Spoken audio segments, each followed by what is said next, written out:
ನಮಸ್ತೆ, ನಾನು doctor Uday Kumar, founder Shri ಸಾಯಿನಿಕೇತನ ಸೇವಾಶ್ರಮ ದೈಗೋಡಿ. 2007ರಂದು ನಾವು ಸಮಾನ ಮನಸ್ಕ 11 ಮಂದಿ ಸೇರಿ ಶ್ರೀ ಸಾಯಿ ಸೇವಾ ಪ್ರತಿಷ್ಠಾನ ಎಂಬ ಒಂದು ಟ್ರಸ್ಟನ್ನು ಪ್ರಾರಂಭಿಸಿದೆವು. ಆರಂಭದಲ್ಲಿ ಮಕ್ಕಳ ಆಶ್ರಮವನ್ನು ಆರಂಭಿಸಿ ನಂತರ ಕ್ರಮೇಣ ಮಕ್ಕಳ ಕೊರತೆ ಉಂಟಾದಾಗ ನಾವು 2015ರಲ್ಲಿ ಮಾನಸಿಕ ಪುನರ್ವಸತಿ ಕೇಂದ್ರವನ್ನು ಆರಂಭಿಸಿದೆವು.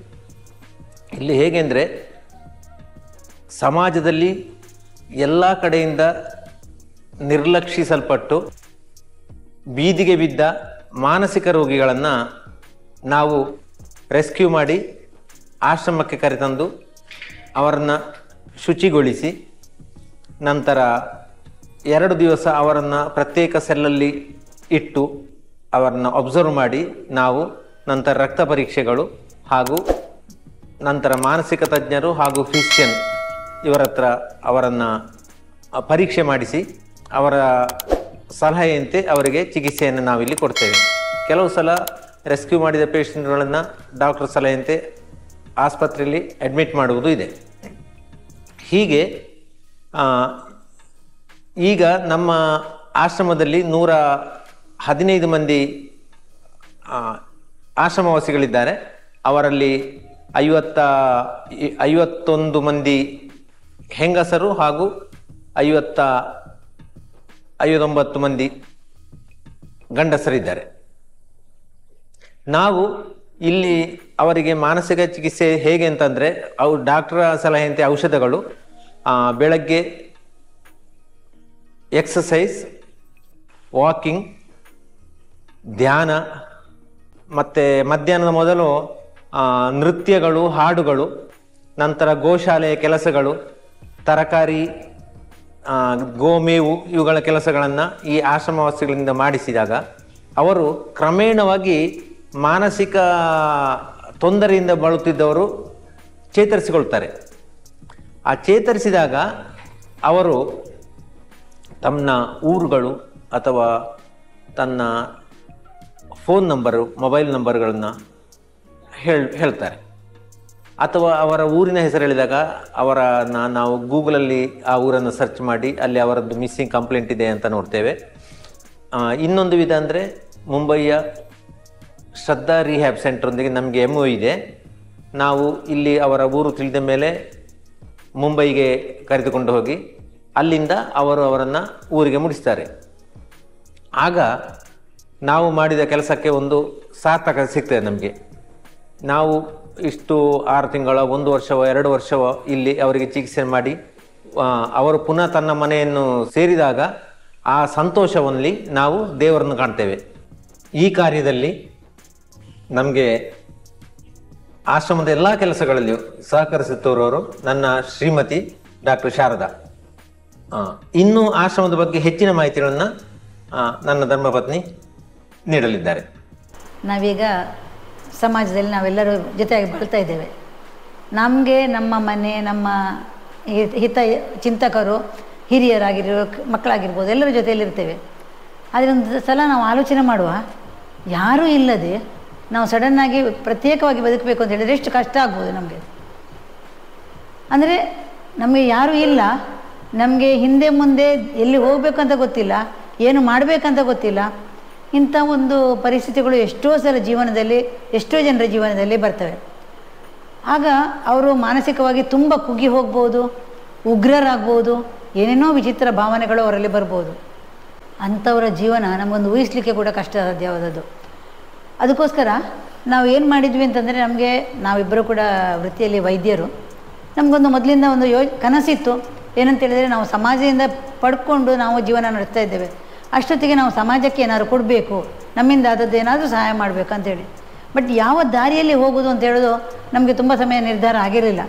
ಒಂದು ದಿವಸ ಸಡನ್ನಾಗಿ ಡಾಕ್ಟರ್ ಉದಯ್ ಕುಮಾರ್ ಅವರು ಹೇಳಿದರು, ನಾವು ಒಂದು ಆಶ್ರಮ ಮಾಡುವ ಅಂತ. ಸರಿ, ಎಂಥ ಆಶ್ರಮ, ಹೇಗೆ ಮಾಡೋದು ಅಂತೆಲ್ಲ ತುಂಬ ಕನ್ಫ್ಯೂಷನ್ಸ್ ಕೂಡ ಇತ್ತು ನಮ್ಮೊಳಗೆ. ಸೊ ಆಮೇಲೆ ನಾವು ಆರ್ಥಿಕವಾಗಿ ಕೂಡ ಇಂತಹ ಒಂದು ನಿರ್ಗತಿಕರನ್ನು ತಂದು ಸಾಕುವಂತಹ ಒಂದು ಪರಿಸ್ಥಿತಿಯನ್ನು ತಂದುಕೊಂಡ್ರೆ ಅವ್ರನ್ನೆಲ್ಲ ನಾವು ದಡ ಮುಟ್ಟಿಸ್ಬೋದು ಅಂತ ಹೇಳುವಂಥ ಒಂದು ಭರವಸೆ ಕೂಡ ಇರಲಿಲ್ಲ. ಹಾಗಾಗಿ ನಾವು ಮತ್ತಿನ್ನೇನು ಮಾಡೋದು, ನಮ್ಗೆ ಅಷ್ಟೊತ್ತಿಗೆ ಕಾಣುವಂಥದ್ದು ಭಗವಂತ. ಸೊ ನಾವು ಭಗವಂತನ ಮೊರೆ ಹೋಗುವ, ಅವರಿಂದ ಏನಾದರೂ ಒಂದು ನಮಗೆ ಪಾಸಿಟಿವ್ ಬಂದರೆ ನಾವು ನೋಡುವ ಅಂಥೇಳಿ ಒಂದು ಪ್ಲ್ಯಾನ್ ಮಾಡಿಕೊಂಡು ನಾವು ಪುಟ್ಟಪರ್ತಿಗೆ ಹೋದೆವು. ಪುಟ್ಟಪರ್ತಿಯಲ್ಲಿ ಭಗವಾನ್ ಬಾಬಾರವರ ದರ್ಶನ ನಮಗೆ 2007ರಲ್ಲಿ ಮಕರ ಸಂಕ್ರಾಂತಿ ದಿವಸ ಆಯಿತು. ಆ ದಿವಸ ಭಗವಾನ್ ಶ್ರೀ ಸತ್ಯಸಾಯಿ ಬಾಬಾರವರು ಡಾಕ್ಟರ್ ದೇವಕುಮಾರ್ ಅವ್ರ ಕೈಯಿಂದ ಪತ್ರ ತಗೊಂಡ್ರು. ನನಗೆ ಈಗ ಆಶ್ರಮ ಮಾಡಬೇಕು ಅಂತ ಉಂಟು ಸ್ವಾಮಿ ಅಂತ ಹೇಳುವಾಗ ಅವರು ಸಂತೋಷ ಮಾಡುವಂಥ ಅಭಯ ಹಸ್ತ ಕೊಟ್ಟರು. ಆ ಶಕ್ತಿ ಎಷ್ಟು ನಮಗೆ ಲಭಿಸಿತು ಅಂತಂದರೆ, ಕೂಡಲೇ ಜನವರಿ 11ರಲ್ಲಿ 14ರಂದು ನಮಗೆ ಸಿಕ್ಕಿದ್ದು. ಮಾರ್ಚ್ 11ಕ್ಕೆ ನಮ್ಮ ಸಂಸ್ಥೆಯನ್ನು ನಾವು ರಿಜಿಸ್ಟ್ರೇಷನ್ ಮಾಡಿಸಿದ್ವಿ. ಅದಾದಮೇಲೆ ಮಕ್ಕಳ ಆಶ್ರಮ ಆಯಿತು, ಅದು ಕೆಲವು ವರ್ಷ ನಡೀತು. ಅದಾದಮೇಲೆ 2016ರಿಂದ ಈ ಮಕ್ಕಳನ್ನು ಅನಿವಾರ್ಯವಾಗಿ ನಮಗೆ ಮಕ್ಕಳ ಸಂಖ್ಯೆಯ ಕೊರತೆಯಿಂದಾಗಿ ನಮಗೆ ಬಿಡಬೇಕಾಗಿ ಬಂತು. ಸೊ ಇಲ್ಲಿ ಇದ್ದಂತಹ ಬೆರಳೆಣಿಕೆ ಎಷ್ಟೊಂದು ಮಂದಿ ಮಕ್ಕಳನ್ನು ನಾವು ಕರ್ನಾಟಕದ ಯಾವುದೊಂದು ಬೇರೆ ಬೇರೆ ಆಶ್ರಮಗಳಿಗೆ ಸೇರಿಸಿ ನಾವು ಇನ್ನೂ ಹೆಚ್ಚು ಕಷ್ಟದಲ್ಲಿರೋರಿಗೆ ಸಹಾಯ ಮಾಡಬೇಕು ಅಂತ ಹೇಳಿಕೊಂಡು ಏನು ಮಾಡೋದು ಅಂತ ಆಲೋಚನೆ ಮಾಡುವಾಗ ಮನಸ್ಸಿಗೆ ಹೊಡೆದದ್ದು ಮಾನಸಿಕ ರೋಗದಿಂದ ಬಳಲ್ತಾ ಇರುವಂತಹ ಬೀದಿಯಲ್ಲಿರುವಂತಹ ರೋಗಿಗಳು. ಸೊ ಅವರು ನಾವು ನೋಡಿರ್ತೇವೆ, ಹುಚ್ಚರು ಅಂತ ಹೇಳ್ತೇವೆ ನಾವು ಅವರನ್ನು ಜನರಲ್ಲಾಗಿ. ಆದರೆ ಅವರಿಗೆ ಫುಡ್ ಇರೋದಿಲ್ಲ ಸರಿಯಾಗಿ, ಹಾಗೇಳಿ ಅವರು ಭಿಕ್ಷೆಯೆಲ್ಲ ಬೀಳಲಿಕ್ಕೆ ಹೋಗೋದಿಲ್ಲ. ಅವರವರಷ್ಟಕ್ಕೆ ಏನೋ ಕಸದ ಡಬ್ಬಿಯಿಂದಲೇ ಎಂತೋ ತಿಂದ್ಕೊಂಡು ಮಾಡಿಕೊಂಡು ಎಲ್ಲೋ ಬಿದ್ದುಕೊಂಡು ಹೀಗೆಲ್ಲ ಇರ್ತಾರೆ ಅವರು. ಸೊ ನಮಗೆ ಏನು ಅನ್ನಿಸ್ತು ಅಂದರೆ ಅವರುಗಳನ್ನು ಯಾರೂ ಕೂಡ ನೋಡೋದಿಲ್ಲ, ಹಾಗೆ ನಾವು ಅವರನ್ನು ನೋಡುವ ಅಂಥೇಳುವಂಥ ಒಂದು ಆಲೋಚನೆ ಮಾಡಿಕೊಂಡು ಮೊದಲು ಮಹಿಳೆಯರದ್ದು ಸ್ಟಾರ್ಟ್ ಮಾಡಿದೆವು. ಒಂದು 4 ಜನ ಮಹಿಳೆಯರನ್ನ ಮಂಗಳೂರಿಂದ ಕರ್ಕೊಂಡು ಬಂದು ಇಲ್ಲಿ ಶುರು ಮಾಡಿದೆವು. ನಿಧಾನವಾಗಿ ಬೆಳೀತಾ ಹೋಯಿತು. ಗಂಡಸರಿಗೂ ಕೂಡ ಅವಶ್ಯಕತೆ ಉಂಟು ಅಂತಾಯಿತು. ಗಂಡಸರದ್ದು ಪ್ರಾರಂಭ ಆಯಿತು. ಆಮೇಲೆ ಇದೀಗ ಪ್ರಸ್ತುತ 115ರಷ್ಟು ಜನ ಇಲ್ಲಿದ್ದಾರೆ. ಇಲ್ಲಿ ಈ ಮಾನಸಿಕ ರೋಗಿಗಳ ಸಂಖ್ಯೆ ಎಷ್ಟು ನಮಗೆ ಕಾಣ್ತಾ ಉಂಟು, ಅಥವಾ ಅವರಿಗೆ ಎಷ್ಟು ಸಹಾಯ ಮಾಡಬೇಕು ಅಂತ ಮನಸ್ಸಾಗ್ತದೆ ಅಂತ ಹೇಳಿದರೆ ನಮಗೆ ಇದು ಜಾಗ ಸಾಕಾಗ್ತಾ ಇಲ್ಲ. ಎಷ್ಟೋ ಕಡೆಯಿಂದ ನಮಗೆ ಫೋನ್ಗಳ ಪ್ರತಿನಿತ್ಯ ಬರ್ತವೆ, ಇಲ್ಲಿ ಒಬ್ಬರು ಇದ್ದಾರೆ, ಅಲ್ಲಿ ಒಬ್ಬರು ಇದ್ದಾರೆ, ಹಾಗೆ ಹೀಗೆ ಅಂತ. ಬಟ್ ನಮ್ಮ ಈಗಿನ ಈ ಬಿಲ್ಡಿಂಗಲ್ಲಿ ಇದು ಮೋಸ್ಟ್ ಸ್ಯಾಚುರೇಟೆಡ್ ಆಗಿದೆ. ಸೊ ಹಾಗಾಗಿ ನಾವೀಗ ಮತ್ತೆ ಏನು ಮಾಡೋದು ಅಂಥೇಳಿ ಒಂದು ಹೊಸ ಕ್ಯಾಂಪಸ್ ಸ್ಟಾರ್ಟ್ ಮಾಡುವ. ಈ ಕ್ಯಾಂಪಸ್ಸಲ್ಲಿ ಈಗ ಗಂಡಸರು ಮತ್ತು ಹೆಂಗಸರು ಇಬ್ಬರು ಕೂಡ ಇದ್ದಾರೆ. ಹೊಸದೊಂದು ಕ್ಯಾಂಪಸ್ಸಲ್ಲಿ ನಾವು ಬರೀ ಹೆಂಗಸರಿಗೆ ಮಾತ್ರ ಪ್ರತ್ಯೇಕ ಒಂದು ವಿಭಾಗವನ್ನು ಸ್ಟಾರ್ಟ್ ಮಾಡೋದು. ಅಲ್ಲಿ ಇನ್ನಷ್ಟು ಹೆಚ್ಚು ಜನ, ಯಾಕೆಂತಂದರೆ ನಮಗೆ ಗೊತ್ತುಂಟು ಹೆಂಗಸರಿಗೆ ತುಂಬ ಜಾಸ್ತಿ ಸೆಕ್ಯೂರಿಟಿ ಬೇಕು. ಗಂಡಸು ಒಂದು ಪಕ್ಷ ಒಂದು ದಿನ ಎಲ್ಲಿ ಬೇಕಿರೋ ಇರ್ಬೋದು, ಆದರೆ ಹೆಂಗಸಿಗೆ ಪ್ರೈವೇಸಿ ಅಥವಾ ಸೆಕ್ಯೂರಿಟಿ ಅನ್ನೋದು ತುಂಬ ಜಾಸ್ತಿ ಬೇಕು. ಅವರ ಶುಚಿತ್ವವನ್ನು ಕೂಡ ಅವರು ಕಾಪಾಡಿಕೊಳ್ಳಿಕ್ಕೂ ತುಂಬ ಕಷ್ಟ. ಹಾಗಾಗಿ ನಾವು ಒಂದು 250 ಜನ ಮಹಿಳಾ ರೋಗಿಗಳಿಗೆ ಅಲ್ಲಿ ಸಹಾಯವನ್ನು ಮಾಡುವಂಥೇಳಿ ಒಂದು ದೃಷ್ಟಿಯಲ್ಲಿ ಒಂದು ಬೃಹತ್ ಯೋಜನೆಯನ್ನು ಹಾಕ್ಕೊಂಡಿದ್ದೇವೆ. ಒಂದು ಫ್ಲೋರಲ್ಲಿ ಸಾಧಾರಣ 15,500 ಸ್ಕ್ವೇರ್ ಫೀಟಿನ ಹಾಗೆ 4 ಫ್ಲೋರಿನ ಬಿಲ್ಡಿಂಗ್, ಅಂದರೆ ಒಟ್ಟು 62,000 ಚದರ ಅಡಿಯ ಈ ಒಂದು ಬಿಲ್ಡಿಂಗು ಸಂಪೂರ್ಣ ಆಗುವಾಗ ಅಲ್ಲಿ ಒಂದು 250 ಜನಕ್ಕೆ ನಾವು ಸಹಾಯ ಮಾಡ್ಬೋದು. ಅವರನ್ನು ಅಲ್ಲಿ ಇಟ್ಟುಕೊಂಡು ಅವರಿಗೆ ಚಿಕಿತ್ಸೆ ಇತ್ಯಾದಿಗಳನ್ನು ಕೊಡ್ಬೋದು, ನೋಡಿಕೊಳ್ಬೋದು ಅಂತೇಳುವಂಥ ಒಂದು ಉದ್ದೇಶ. ಈಗಾಗಲೇ ಅದರದ್ದು ಗ್ರೌಂಡ್ ಫ್ಲೋರಿನ ಕೆಲಸ ಆಲ್ಮೋಸ್ಟ್ ಮುಗಿತಾ ಬರ್ತಾ ಇದೆ. ಇನ್ನು ಮೇಲಿನ ಮಹಡಿಗಳಿಗೆ ಹೋಗಬೇಕು ನಾವು. ಅದರ ಜೊತೆಯಲ್ಲಿ ಅಲ್ಲಿ ಈ ಮಹಿಳಾ ಡಿಮೆನ್ಷಿಯಾದಿಂದ ಬಳಲ್ತಾ ಇರುವಂಥ ಮಹಿಳೆಯರು, ಹಾಗೆ ಅಲ್ಝೈಮರ್ಸ್ ಡಿಸೀಸು, ಪಾರ್ಕಿನ್ಸನ್ಸು ಅಥವಾ ಇನ್ನಿತರ ಯಾವುದೇ ರೀತಿಯ ಮಾನಸಿಕ ವಿಕೃತಿಯನ್ನು ಹೊಂದಿದಂತಹ ರೋಗಿಗಳಿಗೆ ವಿಶೇಷವಾದ ಪ್ರಾತಿನಿಧ್ಯವನ್ನು ಕೊಟ್ಟುಕೊಂಡು ಅವರನ್ನು ಅವರ ಕೆಲವು ಸಲ ಜೀವನದ ಕೊನೆಯ ಹಂತದಲ್ಲಿರುವಂಥ ರೋಗಿಗಳಿಗೆ ಅವರ ಕೊನೆಯ ಹಂತ ಒಂದು ಶಾಂತಿಯಿಂದ ಕಳೆಯುವ ಹಾಗೆ, ಆದಷ್ಟು ನೆಮ್ಮದಿಯಿಂದ ಕಳೆಯುವಂಥ ಒಂದು ಪ್ರಯತ್ನವನ್ನು ನಾವು ಮಾಡಲಿಕ್ಕೆ ಮುಂದಡಿ ಇಡ್ತಾ ಇದ್ದೇವೆ. ನಮಗೆ ಇನ್ನೂ ಬೇಕಾದ್ದು ಸಾಕಷ್ಟು ಜನ ಸಿಬ್ಬಂದಿಗಳು. ಇಲ್ಲಿ ಈಗ ಇರುವಂತಹ ಸಿಬ್ಬಂದಿಗಳು ಅವರು ಕೂಡ ನಮ್ಮದೇ ಒಂದು ಮನೋಭಾವವನ್ನು ಹೊಂದಿಕೊಂಡು ಪ್ರಾಮಾಣಿಕವಾಗಿ ಅವರಿಗೆ ಸಾಧ್ಯ ಆದಷ್ಟು ಶಕ್ತಿ ಮೀರಿ ಇಲ್ಲಿಯ ರೋಗಿಗಳಿಗೆ ಏನು ಸಾಂತ್ವನವನ್ನು ಕೊಡ್ತಾರೋ ಅಥವಾ ಉಪಚಾರವನ್ನು ಮಾಡ್ತಾರೋ ಅದು ಕೂಡ ಇವರುಗಳು ಹುಷಾರಾಗೋದ್ರಲ್ಲಿ ತುಂಬ ಪ್ರಮುಖ ಪಾತ್ರ ವಹಿಸ್ತದೆ. ಅದೇ ರೀತಿ ನಮಗೆ ಇರುವಂತಹ 2 ಡಾಕ್ಟರ್ಸು, ಒಬ್ಬರು ರೆಗ್ಯುಲರಾಗಿ ಇಲ್ಲಿ ಬರಬೇಕಾದವರು, ಒಬ್ಬರು ಫಿಸಿಷಿಯನು ಹಾಗೂ ಒಬ್ಬರು ಸೈಕ್ಯಾಟ್ರಿಸ್ಟು. ಈ 2 ಜನ ನಮಗೆ ಈಗ ಸದ್ಯಕ್ಕೆ ಡಾಕ್ಟರ್ ರಾಜೇಶ್ ಅಂತ ಸೈಕ್ಯಾಟ್ರಿಸ್ಟು, ಹಾಗೆ ನಮ್ಮ ಪ್ರಾರಂಭದ ದಿನದಿಂದಲೂ ಕೂಡ ಡಾಕ್ಟರ್ ರಾಮ್ ಪ್ರಕಾಶ್ ಅಂತ ಫಿಸಿಷಿಯನು ರೆಗ್ಯುಲರಾಗಿ ಬರ್ತಾ ಇದ್ದಾರೆ. ನಾವು ಯಾವುದೇ ಹೊತ್ತಿನಲ್ಲಿ ಬೇಕಿದ್ದರೂ ಅವರಿಗೆ ಫೋನ್ ಮಾಡಿದಾಗ ಬೇಕಾದ ಮಾಹಿತಿಯನ್ನು ಔಷಧ ಚಿಕಿತ್ಸೆಯನ್ನು ಹೇಳ್ತಾರೆ. ಕರ್ಕೊಂಡು ಹೋಗಿ ಅಡ್ಮಿಟ್ ಮಾಡಿದಾಗ ಕೂಡ ಸಂಪೂರ್ಣವಾಗಿ ಸಹಕರಿಸ್ತಾರೆ. ಅದೇ ರೀತಿ ನಮಗೆ ಡಾಕ್ಟರ್ ಅರವಿಂದ್ ಅಂತ ಆರ್ಥೋಪಿಡಿಷಿಯನ್ ಇದ್ದಾರೆ, ಡಾಕ್ಟರ್ ಶಿವಶಂಕರ್ ಅಂತ ಸರ್ಜನ್ ಇದ್ದಾರೆ, ಆಮೇಲೆ ಡಾಕ್ಟರ್ ಸ್ವಪ್ನ ಅಂತ ಗೈನಕಾಲಜಿಸ್ಟ್ ಇದ್ದಾರೆ, ಡಾಕ್ಟರ್ ಬ್ರಿಜೇಶ್ ಅಂತ ಅನೆಸ್ಥೆಟಿಸ್ಟ್ ಇದ್ದಾರೆ. ಹೀಗೆ ಹಲವು ಜನ ಡಾಕ್ಟರ್ಸ್ ಕೂಡ ನಮಗೆ ಅವರ ಸೇವೆಯನ್ನು ನಮಗೆ ನೀಡ್ತಾ ಇದ್ದಾರೆ. ಅದು ಕೂಡ ಇದು ಒಂದು ನಮಗೆ ಸಿಕ್ಕಿದಂಥ ಸೌಭಾಗ್ಯ, ಅಥವಾ ಇಲ್ಲಿರುವಂಥವರಿಗೆ ಸಿಕ್ಕಿದಂಥ ಸೌಭಾಗ್ಯ ಅಂತ ನಾನು ತಿಳ್ಕೊಳ್ತೇನೆ. ಇಲ್ಲಿ ಒಬ್ಬ ರೋಗಿ ಇಲ್ಲಿ ಬಂದು ಸೇರಿಕೊಳ್ತಾನೆ ಅಂತ ಹೇಳಿದರೆ ಅದ್ರ ಹಿಂದೆ ಎಷ್ಟೊಂದು ಕಥೆಗಳಿರ್ತವೆ ಅಂತ ಹೇಳ್ಬೋದು ನಾನು. ಯಾಕೆಂತಂದರೆ ಇಲ್ಲಿಗ ನಮ್ಮ ಹತ್ರ 115 ಜನ ರೋಗಿಗಳಿದ್ದರೆ ಅವ್ರ ಹತ್ರ ಎಷ್ಟೋ ಕಾದಂಬರಿಗಳನ್ನು ಬರೆಯುವಷ್ಟು ಅವರ ಜೀವನದ ಕಥೆಗಳಿರ್ಬೋದು. ಕೆಲವು ನಮಗೆ ಅನಿಸ್ತದೆ, ಎಷ್ಟೊಂದು ಮನೆಗಳಲ್ಲಿ ಒಂದು ಹೆಂಡತಿಯನ್ನು ಗಂಡ ತೀರಿಯೋದ ಮೇಲೆ ಮಕ್ಕಳು ಹೊರಗೆ ಹಾಕುವಂಥದ್ದು, ಅಥವಾ ಗಂಡನನ್ನು ಹೆಂಡತಿ ಮತ್ತು ಮಕ್ಕಳು ಹೊರಗೆ ಹಾಕುವಂಥದ್ದು. ಕೆಲವು ಸಲ ಈ ಮಕ್ಕಳು ಅಪ್ಪ ಅಮ್ಮ ಹೇಳಿದಾಗೆ ಕೇಳುವುದಿಲ್ಲ ಅಂತ ಮಕ್ಕಳ ಒಳಗೆ ಮತ್ತು ಅಪ್ಪ ಅಮ್ಮನ ಜೊತೆ ಒಂದು ಮಾನಸಿಕವಾಗಿ ಅವರಿಗೆ ಒಂದು ಯಾವ ಕನೆಕ್ಟಿವಿಟಿ ಇದೆ ಅದು ಸರಿಯಾಗಿ ಆಗದೇ ಇರುವ ಕಾರಣದಿಂದ ಅವರೊಳಗಿರುವಂತಹ ಜಗಳಗಳು, ಈ ಶಾರ್ಟ್ ಟೆಂಪರ್ಡ್ನೆಸ್ಸು, ಇಂಥದ್ದರಿಂದ ಈ ಮಕ್ಕಳು ಕೂಡ ಎಷ್ಟೋ ಸಲ ಡಿಪ್ರೆಷನ್ಗೆ ಹೋಗಿ ಅಥವಾ ಒಂದು ಅರೋಗ್ಯನ್ಸ್ ಆಗಿ ಅದರಿಂದಾಗಿ ಮನೆ ಬಿಟ್ಟು ಓಡಿ ಹೋಗ್ತಾರೆ. ನಾನು ಓಡಿ ಹೋಗ್ತೇನೆ, ನನಗೆ ಇವ್ರು ಬೇಡ ಅಂತ ಹೇಳ್ಕೊಂಡು ಓಡಿ ಹೋಗೋದು.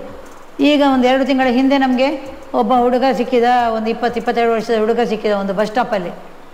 ಯಾರೋ ಇಂಥದ್ದು ಆಗುವಾಗ ಏನಾಗ್ತದೆ ಅಂತ ಹೇಳಿದರೆ ಯಾರೋ ಒಬ್ಬರು ನಮಗೆ ಕಾಲ್ ಮಾಡ್ತಾರೆ. ಯಾಕೆಂದರೆ ಈಗ ಇಷ್ಟು ವರ್ಷ ಆಯಿತು ನಮ್ಮದು ಆಶ್ರಮ ಶುರುವಾಗಿ.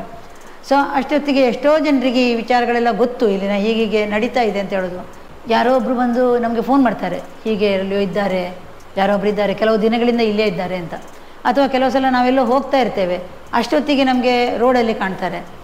ಇಂಥ ಸಂದರ್ಭದಲ್ಲಿ ನಾವೇನು ಮಾಡ್ತೇವೆ ಅಂತ ಹೇಳಿದರೆ ಅಲ್ಲಿ ಲೋಕಲ್ ಪೀಪಲ್ ಹತ್ರ ವಿಚಾರಿಸ್ತೇವೆ. ಯಾಕಂದರೆ ಎಷ್ಟೋ ಸಲ ನಾವು ಆಗಿದ್ದಿದೆ ಏನಂತ ಹೇಳಿದರೆ ಯಾರೋ ಒಬ್ಬನ ನೋಡ್ತೇವೆ, ನಾವು ಅವನೇನೋ ರೋಗಿಯಾಗಿರ್ಬೋದು ಅಂಥೇಳಿ ಅವರ ಡ್ರೆಸ್ಸು ಅಥವಾ ಹಾವಭಾವ ನೋಡ್ಕೊಂಡು ನಾವು ಆಗ್ರಹಿಸೋದು. ಆದರೆ ನಿಜವಾಗಿ ನೋಡಿದರೆ ಅವರು ಅನ್ಹೈಜೀನಿಕ್ಕಾಗಿ ಅವರ ಜೀವನ ನಡೆಸ್ತಾ ಇರುವಂಥದ್ದೇ ಅಂಥದ್ದು, ಅವರಿಗೆ ಫ್ಯಾಮಿಲಿ ಎಲ್ಲ ಇರ್ತದೆ. ಸೊ ಅದಕ್ಕೋಸ್ಕರ ನಾವು ಅಲ್ಲಿಯ ಲೋಕಲ್ ಅಂಗಡಿಯವರಾಗಿರ್ಬೋದು, ಮನುಷ್ಯರಾಗಿರ್ಬೋದು, ಯಾರ ಹತ್ರ ಆದರೂ ವಿಚಾರಿಸ್ಕೊಂಡು ಅವನು ಇಲ್ಲಿಯ ಇದೇ ಊರಿನವನ ಅಥವಾ ಅವನ ಬಗ್ಗೆ ಏನು ನಿಮಗೆ ಮಾಹಿತಿ ಇದೆ ಅಂತ ಕೇಳಿ ತಿಳ್ಕೊಂಡು ಅದು ಹೌದು ಅಂತ ಅಂದರೆ ಅವರನ್ನು ಕರ್ಕೊಂಡು ಬರ್ತೇವೆ. ಕರ್ಕೊಂಡು ಬರೋದು ಹೇಳಿದರೆ ಅಷ್ಟು ಸುಲಭದ ಕೆಲಸ ಆಗೋದಿಲ್ಲ. ಯಾಕೆಂತ ಹೇಳಿದರೆ ಯಾರು ಕೂಡ ಇನ್ನೊಬ್ಬರನ್ನು ನಂಬಿಕೊಂಡು ಬರೋದಿಲ್ಲ. ಅವರನ್ನು ಕೆಲವು ಸಲ ಬಲಾತ್ಕಾರವಾಗಿ ಕರ್ಕೊಂಡು ಬರಬೇಕಾಗ್ತದೆ. ಆದರೆ ಅದನ್ನು ಕರ್ಕೊಂಡು ಬರುವುದು, ಇಲ್ಲಿ ಬಂದು ಅವರಿಗೆ ನಾವು ಯಾವಾಗೊಂದು ಸ್ನಾನ ಮಾಡಿಸ್ತೀವಿ ಅಟ್ಲೀಸ್ಟ್ ಅಷ್ಟೊತ್ತಿಗಾಗ ಅವರಿಗೊಂದು ಸಮಾಧಾನವೇ ಬೇರೆ. ಅವರಿಗೊಂದು ಸಲ ಅವರದ್ದು ತಲೆ ಕೂದಲು ತೆಗೆಯೋದಾಗಿರ್ಬೋದು ಅಥವಾ ಉಗುರು ಇತ್ಯಾದಿ ತೆಗೆದು ಅವರಿಗೆ ಸ್ನಾನ ಮಾಡಿಸಿ ಒಂದು ಊಟ ಕೊಟ್ಟರು ಅಂತ ಆದರೆ ಅದರಲ್ಲಿರುವ ಅವರ ಚೇಂಜಸ್ಸೇ ತುಂಬ ಬೇರೆ. ಸೊ ಅವರು ನಿಧಾನವಾಗಿ ನಮ್ಮನ್ನು ನಂಬ್ತಾರೆ. ಅವರು ನಂಬಿದ ಮೇಲೆ ಮತ್ತೆ ಅವರು ಇರುವಂಥ ರೋಗಗಳಿಗೆ ಚಿಕಿತ್ಸೆ ಮಾಡುವಂಥದ್ದು. ಈಗ ನಾನೀಗ ತಾನೇ ಹೇಳಿದೆ 2 ತಿಂಗಳ ಹಿಂದೆ ಒಬ್ಬನನ್ನು ಕರ್ಕೊಂಡು ಬಂದ್ವಿ ಅಂತ. ಆ ಹುಡುಗ ಈಗ 3 ದಿವಸದ ಹಿಂದೆ ಅವನ ಮನೆಯ ಬಗ್ಗೆ ಹೇಳಿದ. ಇಷ್ಟು ಸಮಯ ಅವನಿಗೆ ಮನೆಯ ಬಗ್ಗೆ ಹೇಳಲಿಕ್ಕೆ ಕೂಡ ಅವನಿಗೆ ಗೊತ್ತಿರಲಿಲ್ಲ. ಅಂಥ ಒಂದು ದಿನಗಳನ್ನು ನಾವು ಯೋಚನೆ ಮಾಡೋದು. ಆಮೇಲೆ ಅವನಿಗೆ ಹೇಳಿದ್ದಾನೆ, ಅವರ ಮನೆಯವ್ರನ್ನ ನಾವು ಸಂಪರ್ಕಿಸಿದ್ದೇವೆ ಈಗಾಗಲೇ. ಸೊ ಇನ್ನೂ ಸ್ವಲ್ಪ ಹುಷಾರಾಗಬೇಕು. ಯಾಕೆಂತಂದರೆ ಅವನಿನ್ನೂ ಸಂಪೂರ್ಣವಾಗಿ ಮುಕ್ತನಾಗಲಿಲ್ಲ ಅವನು. ಸೊ ಟ್ರೀಟ್ಮೆಂಟ್ ಮುಂದುವರಿತದೆ. ಇನ್ನೊಂದು 6 ತಿಂಗಳು 1 ವರ್ಷವೋ ಕಳೆದು ಅಷ್ಟು ಸಮಯ ಅವರ ಮನೆಯವರೊಟ್ಟಿಗೆ ನಾವು ಸಂಪರ್ಕವನ್ನು ಕೂಡ ಇಟ್ಟುಕೊಂಡು ಸ್ವಲ್ಪ ಹುಷಾರಾಗಿ ಅವನ ಮನೆಯವರೊಂದಿಗೆ ಹೊಂದಿಕೊಂಡು ಬಾಳ್ವೆ ಮಾಡ್ಬೋದು ಅಂತ ಹೇಳುವಂಥ ಪರಿಸ್ಥಿತಿ ಬಂದ ಮೇಲೆ ಅವನನ್ನು ಅವರ ಮನೆಗೆ ಕಳಿಸ್ಕೊಡುವಂಥದ್ದು.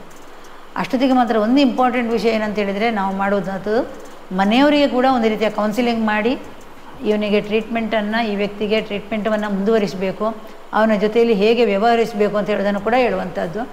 ಅದೇ ರೀತಿ ಈ ಹೋಗುವಂಥ ವ್ಯಕ್ತಿಯಲ್ಲಿ ಕೂಡ ತುಂಬ ಸಂತೋಷದಿಂದ ಹೋಗ್ತಾರೆ. ಆದರೆ ಮನೆಗೆ ಹೋದ್ಮೇಲೆ ಎಷ್ಟೋ ಸಲ ಮೆಡಿಸಿನ್ಸನ್ನು ಅವರು ಡಿಸ್ಕಂಟಿನ್ಯೂ ಮಾಡ್ತಾರೆ. ಅದರಿಂದಾಗಿ ಆಗ ಪುನಃ ರೋಗ ಮರುಕಳಿಸ್ತದೆ.